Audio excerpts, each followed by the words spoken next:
Let's go over together today how to do the wrist flexion exercise with a dumbbell. So you can do this seated or standing. I'm going to do it in a seated position. So just sit on a stool of some sort.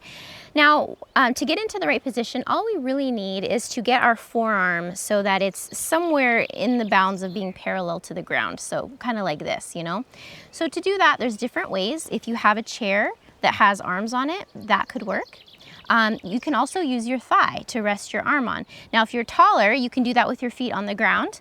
I'm kind of short and I'd have to bend over really far, and then my forearm is kind of really at an angle still, which isn't the best. If you're short like me, you can lift your heel. That'll bring your leg up a little bit. Or you could do what I'm going to do right now, which is to use a small stool to put my leg on, okay? So just go ahead and rest your arm on that surface, whatever you found. If you're standing, end of a countertop, something like that. And the idea is to have your forearm to your elbow supported, but you want to have the wrist and hand not supported. They should be able to freely move, because this is what we're going to be doing, is moving the wrist and the hand, okay? Now, as far as where your elbow is in relation to your shoulder, it might be a little more in line with your torso back here, depending on your setup, or it might be a little forward like this. Either way is totally fine, doesn't really matter. If you're seated like I am, you may need to lean forward a little bit with your torso to get into a good, comfortable position. Hi ladies, I'm Rizal.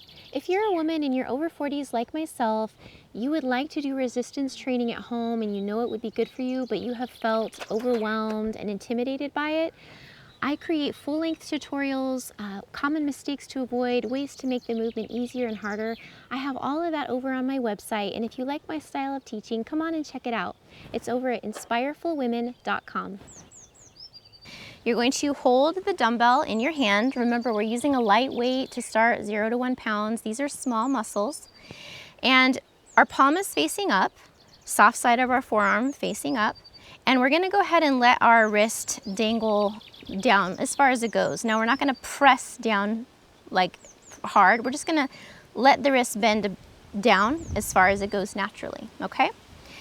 Now, when we do the movement, the goal here is to keep the elbow, like the rest of the arm here, as still as possible. So we don't want to be moving the elbow a lot because then we'll be kind of working our biceps more, right? So by keeping this still, we'll be able to make sure that it's our forearm muscles here that are working to bend at the wrist, okay?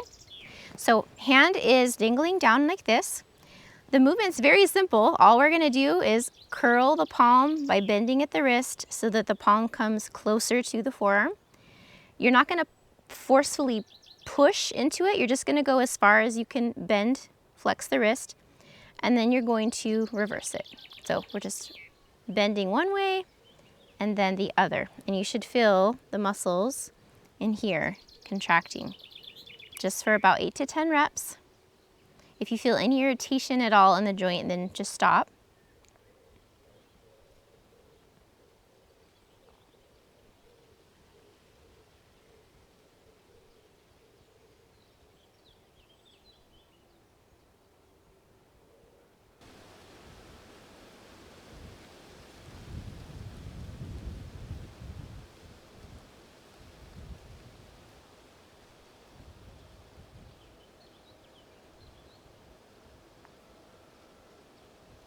So that's it. That's how you do the dumbbell wrist flexion exercise.